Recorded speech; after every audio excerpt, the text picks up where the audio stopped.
오늘은 단지파의 타락을 살펴보도록 합니다. 지금 어떻게 진행이 되고 있냐면 먼저 한 가정이 타락한 모습을 보여주고 있고 또 한 레위인의 타락한 모습을 보여주고 있고 또한 한 지파의 타락한 모습을 보여주고 있는 것입니다. 이것은 이스라엘 백성이 얼마나 타락하였는지를, 특별히 종교적으로 얼마나 타락하였는지를 보여주고 있고 하나님 백성이 어디까지 타락할 수 있는지를 우리에게 보여주고 있는 거죠. 먼저 1절에 보면요, 이렇게 시작을 합니다. 그때 이스라엘에 왕이 없었고 라고 하죠. 사실 이 말씀은 사사기의 중심 구절이죠. 이미 17장 6절에서도 그때는 이스라엘이 왕이 없었으므로 사람마다 자기 소견에 오를 대로 행하였다라고 말을 했습니다. 그러니까 앞에 부분만 나오고 뒤에 부분은 지금 생략이 된 겁니다. 그때 이스라엘이 왕이 없었어요. 근데 단 지파는 그때 거주할 기업의 땅을 구하는 중이었다고 하고 그 이유는 그들이 이스라엘 지파 중에서 그때까지 기업을 분배받지 못하였다라고 말을 합니다. 여기서 보면 단 지파가 사실은 기업을 분배받지 못한 게 아니죠. 이미 여호수아가 실로에서 각각 지파들에게 기업을 분배를 했습니다. 그렇지만 단 지파가 이제 분배받은 지역에서 싸워야 되는데 그 가나안 사람들을 다 이제 쫓아내야 되는데 사실은 오히려 그들이 어떻게 됩니까? 정복을 하기보다 정복을 당하게 되죠. 그래서 아모리 족속에 의해서 계속해서 압박을 받고 나중에는 블레 사람에서 압박을 받죠. 점점 그들은 어때요? 서쪽에서 동쪽으로 이동을 하게 됩니다. 어디까지 왔냐면 베냐민과 에브라임의 영토까지 들어오게 되죠. 특별히 앞서 우리가 살폈던 그 사사인 삼손이 바로 이 단지파 사람이에요. 그가 어디서 살았냐면 에브라임 지파에 그 땅에 속해 있었던 단지파 사람이거든요. 이렇게 단지파가 그들이 하나님 말씀에 불순종하고 점점 그들이 순종하지 못함으로 말미암아 결국은 그들이 싸워야 될 그 대상들과 싸우지 않고 쫓겨나서 다른 지역으로 지금 그들이 이동하고 있는 모습을 여기서 말해주고 있는 것입니다. 그러면서 이제 그들이 이제 머물러야 될 곳을 찾아야 되잖아요. 2절부터 이제 그 내용들이 쭉 나오는 겁니다. 그래서 단지파가 5명을 보내서 정탐꾼을 보내죠. 어디까지 이르냐면 에브라임 산지 미가의 집까지 이르게 됩니다. 미가의 집은 17장하고 연결이 되는 거잖아요. 그곳에서 누구를 만나냐면 아마 미가가 없었어요. 그래서 청년, 그 레이 청년, 그러니까 미가의 제사장이죠. 그의 음성을 듣고 그에게 3가지 질문을 합니다. 누가 너를 이리로 인도하였으며 내가 여기서 무엇을 하며 여기서 무엇을 얻었냐라고 질문을 하죠.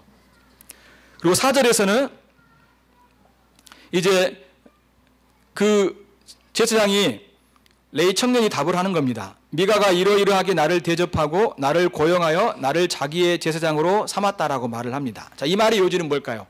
저는 미가의 개인 제사장입니다. 지금 이야기하는 겁니다.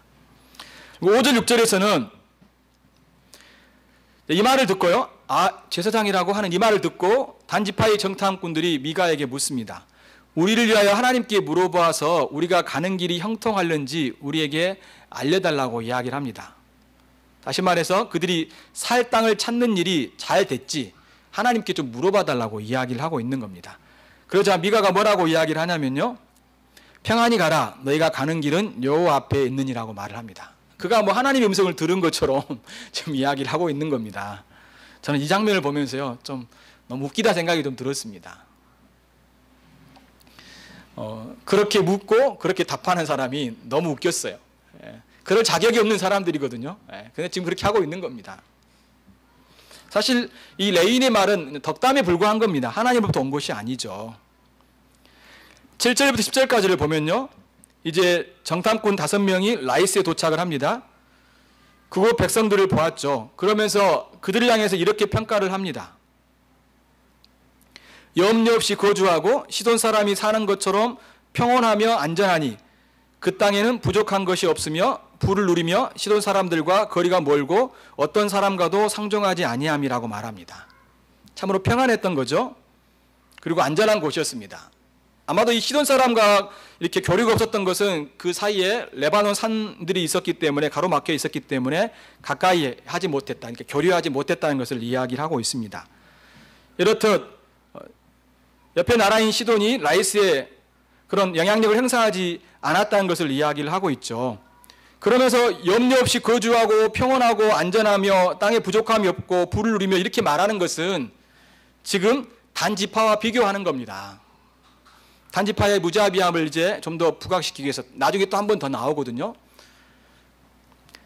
바로 이 지파가 이유 없이 라이스 사람들에게 이렇게 만행을 저지르는데 그들이 얼마나 잘못하고 있는지를 말하기 위해서 좀 더 구체적으로 설명을 하고 있는 거죠.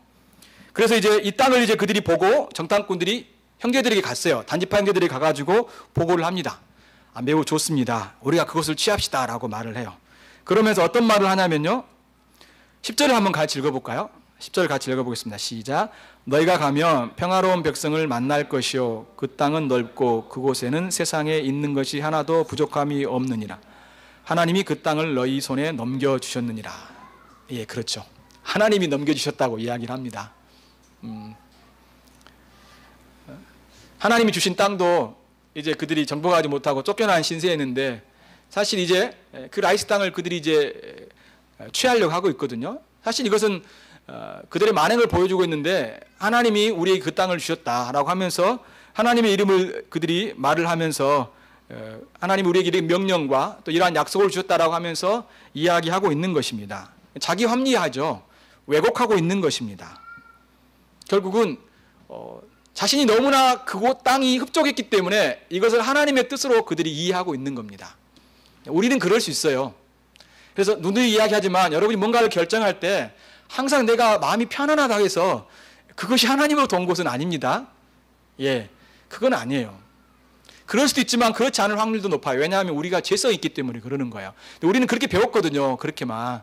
많은 경우는 그렇긴 하지만 사실 그렇지 않아요. 왜냐하면 우리가 연약한지라. 우리 이기적으로 많이 생각하거든요. 내 마음이 좋고 평안하면 주님의 뜻인가 보다 생각하는데 사실은 내 안에 거기 안에 숨겨져 있는 죄악들이 있다는 거죠. 그것을 사실 우리가 보면 좋은데 보지 못하기 때문에 우리 자신이 스스로 합리화할 수 있다는 것입니다.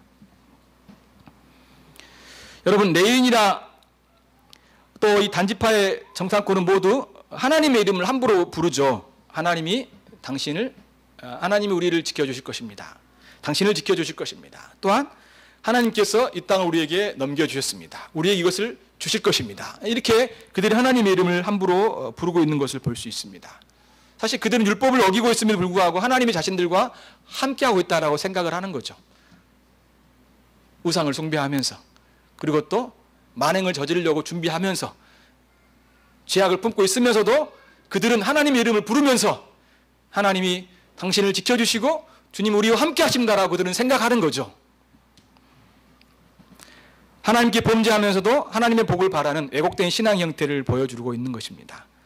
자, 이제 11절, 13절까지 이제 그 땅을 봤으니까 어떻게 될까요? 이제 취해야 되잖아요. 그래서 600명의 이제 사람을 모아가지고 군대를 가지고 에브라임 산지 그 미가의 집에 이르게 됩니다. 라이스를 정복하기 이야기죠. 그런데 이제 14절부터 20절까지 쭉 보면요. 먼저 정탐꾼이 어디를 먼저 갔냐면요. 미가의 집에 들어갑니다. 600명과 함께 갔는데 5명이 먼저 들어가죠. 정탐을 했던 사람이 먼저 들어가고 나머지 600명은 그 입구에 이제 있는 거죠. 그들이 그곳에 들어가서 뭘 하냐면 은을 입힌 목상과 에봇과 드라빔과 부어 만든 신상을 훔쳐 나옵니다. 무단으로 들어가지고 도둑질하는 겁니다. 그때 봤던 것이 있거든요. 그래서 이제 그것이 너무나 갖고 싶었던 거예요. 우상을 숭배할 수 있고 또 그것이 금으로 은으로 되어 있기 때문에 그 값어치를 알았기 때문에 그것을 그들이 가져가기 위해서 그곳에 가서 지금 훔쳐 나오는 것입니다. 도둑질하는 거죠.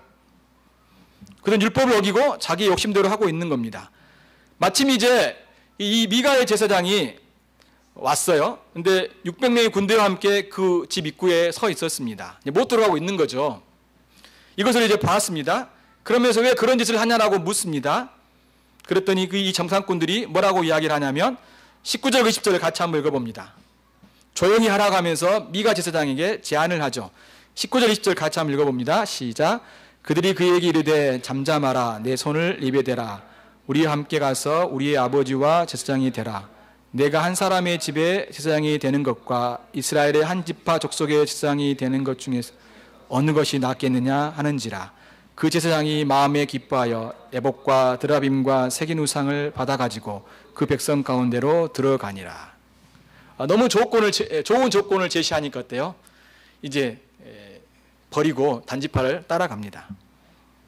그리고 우상까지 다 챙겨가지고 이 신상들을 다 챙겨가지고 그들과 합세하죠. 미가 제사장은 이제 미가를 배신하고 심지어 우상까지 이제 도둑질해서 갑니다. 전혀 양심에 꺼리낌 없이 한 행동들을 볼 수 있습니다. 이 레인의 가치관은 뭘까요? 이 레인의 가치관은 바로 출세만 하면 다 된다는 거죠. 저는 이거 보면서요, 제 자신도 좀 생각해 봤어요. 우리 목회자들도 이럴 수 있어요. 누군가가 제안을 할 수 있죠. 시골에 목회하다가 내가 시골에서만 목회하면 도시로, 도시보다 좀 더 광역시보다는 특별시로, 이런 생각들을 가질 수 있거든요. 더 하나님을 영화롭게 한다, 하나님을 더 위해서 섬기려고 한다, 또 정말로 하나님을 위해서 내가 더 주님을 섬기고 영화롭게 하는 삶을 살아가는 것은 우리를 더 높은 위치에 올라가는 것으로 착각하는 것 같아요. 이것은 하나님의 영광에 대한 잘못된 이해이죠. 하나님 우리에게 주신 것을 그 자리에서 최선을 다해서 나아가는 거고, 또 하나님께 우리가 기도하면서 또 주님이 그런 기회를 주실 때 우리가 결정하면서 나아가는 거죠. 우리가 어떤 더 나은 위치, 더 높은 위치에 올라가는 것을 금하는 것은 아닙니다. 그런 이제 우리 스스로가 욕심을 가지고 탐심을 가지고 잘못된 동기를 가지고 하나님께 영광이라는 이름을 가지고 그런 일들을 할 수 있다는 거죠. 그것은 그 안에 욕심, 이 탐욕, 명예욕, 이 세상에 대한 출세욕들이 그 안에 꽉 차 있기 때문에 그러한 행동들을 하는 것입니다. 자, 21절, 26절까지를 보면요, 이제 이러한 내용들을 알고 미가가 와보니까 이웃 사람으로 소식을 들었겠죠. 이웃 사람들이 이제 그걸 말해주고 이들과 함께 단 자손을 추격합니다. 그리고 이제 그들을 만나게 되죠. 그러면서 부릅니다. 23절을 보십시오. 이렇게 미가가 부르자요, 그들이 뭐라고 이야기를 하냐면, 그들이 얼굴을 돌려 미가에게 이르되 내가 무슨 일로 이같이 모아 가지고 왔느냐라고 말을 합니다. 이제 이 말의 의도를 알겠죠. 이렇게 말을 하면 안 되잖아요. 그렇죠. 그런데 지금 이 사람들이, 이 미가 사람들, 또 미가를 아주 굉장히 이제 함부로 대하는 것을 볼 수 있습니다. 너무나 태연하고 또 그들이 저지른 악행이 얼마나 큰지도 사실 그들이 아랑곳하지 않고 내뱉고 있는 말들을 하고 있는 것을 보죠. 그러면서 미가가 이제 그들에 대해서 잘못을 지적을 합니다. 자신들의 신들과 제사장을 빼앗아갔다라고 말을 하자 오히려 그들이 이제 적반하장으로 말을 하죠. 25절에 보면 단 자손이 그에게 이르되 내 목소리를 우리에게 들리게 하지 말라. 노한 자들이 너희를 쳐서 내 생명과 내 가족의 생명을 잃게 할까 하노라 라고 말합니다. 자, 이 말을 좀 쉽게 이야기하면요, 우리와 자잘못을 가릴 생각은 아예 하지 말아라. 우리 중에는 성질이 고약한 놈이 있다. 만약 이 애가 성질을 부리면 너희들 가족들 다 몰살시킬 것이다. 빨리 떠나라. 지금 이야기하고 있는 겁니다. 결국 어떻게 합니까? 이 단지파 사람의 말을 듣고 미가는 이제 두려워가지고 이제 결국은 다 정리하고 자기 집으로 돌아가 버리게 됐죠.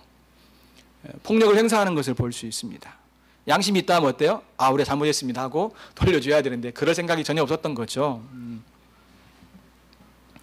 이스라엘 한 지파인 단지파는 이스라엘 사람 한 사람이 미가의 물건을 훔치고 그를 유업하죠. 한 지파가 한 사람을 공격합니다. 그들 안에서 서로 싸우는 거예요. 그리고 집단으로 한 사람을 지금 위협하고 있는 것을 여기서 말해주고 있는 거죠. 가나안 아모리 사람들에 밀려서 쫓겨난 사람들이 약한 이스라엘 한 사람을 이제 괴롭히고 있는 모습을 여기서 그려주고 있는 거죠. 참 비겁한 그런 행동입니다. 학교 깡패들이 다른 학교 깡패들과 싸워서요, 된통 혼났어요.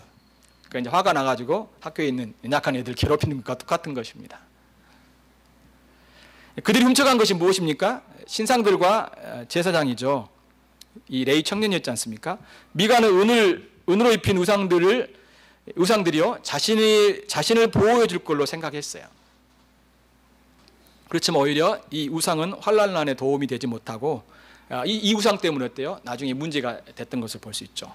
이 싸움거리가 됐던 것을 볼 수 있습니다. 또한 제사장도 그가 레위 청년을 세우면서 하나님이 자신에게 복 주실 걸로 생각을 했죠. 근데 어땠습니까? 오히려 그에게 화가 되는 것을 볼 수 있습니다. 약탈을 당하고 배신을 당했던 것을 여기서 말해주고 있는 거죠. 하나님의 말씀대로 사는 것이 아니라 자신의 생각대로 살면 하나님이 그들에 맞게 심판하신 것을 말해주고 있는 것입니다. 그런데 왜 단지파 사람들은 그들처럼 똑같이 우상과 함께 제사장을 약탈했을까요? 그들의 어리석음들 또 보여주고 있죠. 모두가 다 자신의 소견대로 살고 있음을 말씀해 주고 있는 것입니다. 자, 이제 27절 32절까지는 이제 이 이야기의 마지막이죠. 결국 단지파 사람들이 어때요? 라이스 사람들을 강탈한 이야기가 나옵니다. 한가하고 걱정이 없이 사는 백성인 이 라이스 사람들을 칼날로 치고 그 성읍을 다 불러 태워버립니다. 왜냐하면 또 그들만 있었기 때문에, 또 이 산들이 그 경계를 하고 있었기 때문에 어느 누구도 사실 도와줄 수 없었던 거죠. 이렇게 연약한 사람들을 표적으로 삼고 있었던 것입니다. 결국 그들이 성읍을 세우고 그곳에 살게 되죠. 그러면서 이 라이스를 단이란 이름으로 바꿔버립니다. 이 단지파는 힘과 폭력으로 자신의 목적을 이루는 것이죠. 사실 그들은요, 이것이 하나님으로부터 온, 또 하나님이 도와주셨어, 또 하나님의 뜻이라고 그들이 생각했던 것 같습니다. 그렇지만 그것은 하나님의 방법이 아닌 자신의 방법인 것을 우리가 알 수 있습니다. 그리고 그들은 그곳에서 무엇을 했냐면요, 우상을 세우고 또한 제사장을 삼았습니다. 어떤 사람을요? 레위 사람을요. 그가 데리고 온 그 미가에서 제사장했던 사람을 삼습니다. 근데 충격적인 말을 하고 있습니다. 뭐라고 이야기하고 있을까요? 여기 보십시오. 30절 한번 읽어볼까요? 같이. 이 사람이 누구일까요? 이 사람의 출처가 누군지를 여기서 말해주고 있어요. 같이 읽어봅니다. 시작. 단 자손이 자기를 위하여 그 새긴 신상을 세웠고 모세의 손자요 게르솜의 아들인 요나단과 그의 자손은 단지파의 제사장이 되어 그 땅 백성이 사로잡히는 날까지 이르렀더라. 자, 여기서요, 모세의 손자요 게르솜의 아들인 요나단, 이 누굴까요? 미가에게 찾아온 그 레위 청년이에요. 제사장이 된 사람입니다. 이 사람이 어디 출신 성부인지 여기서 말하고 있잖아요. 모세의 손자였어요. 모세가 죽은 지도 얼마 되지도 않았는데, 그렇잖아요.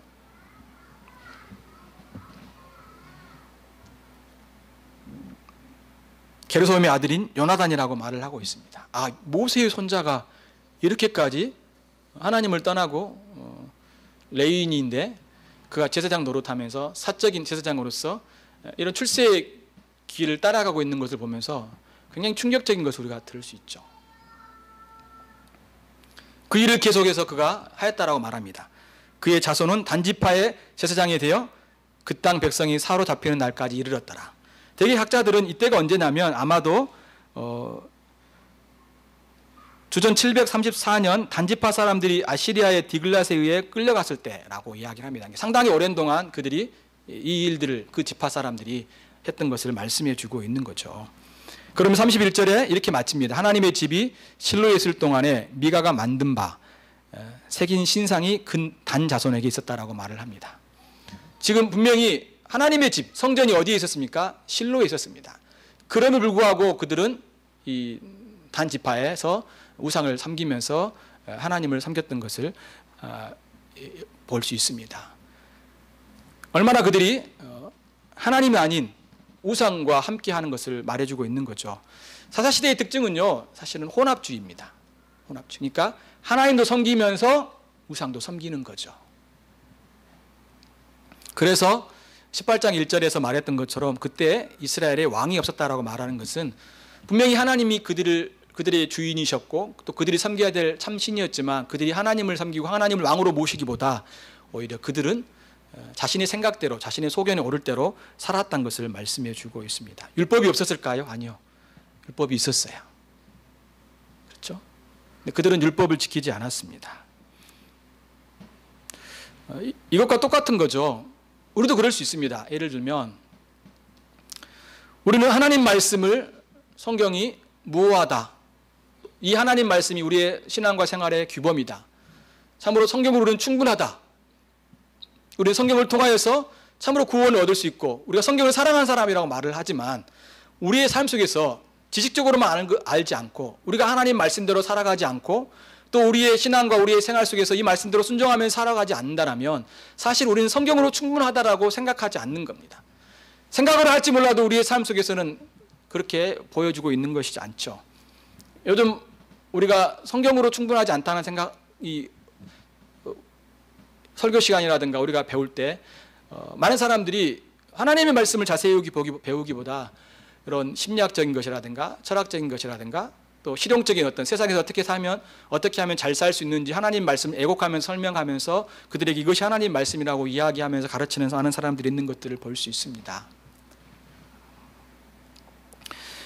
그런데 우리가 정말로 하나님의 말씀이 우리가 정말로 소중하고 우리 신앙과 생활의 규범위로 여기고 그 하나님 말씀으로 충분하고 이 말씀을 정말로 사랑하는 사람이라면 곧 하나님을 사랑하는 건데 우리가 하나님 말씀을 읽고 또 그 말씀에 순종하고 따라가는 삶을 살아가는 것입니다. 그래서 우리는 이 하나님 말씀을 배우기를 힘쓰고 우리의 삶 속에서 그 말씀대로 순종하면서 살기를 힘쓰는 그 백성들이 바로 진정으로 하나님 말씀을 사랑하고 존귀하게 여기는 사람들의 모습인 것이죠.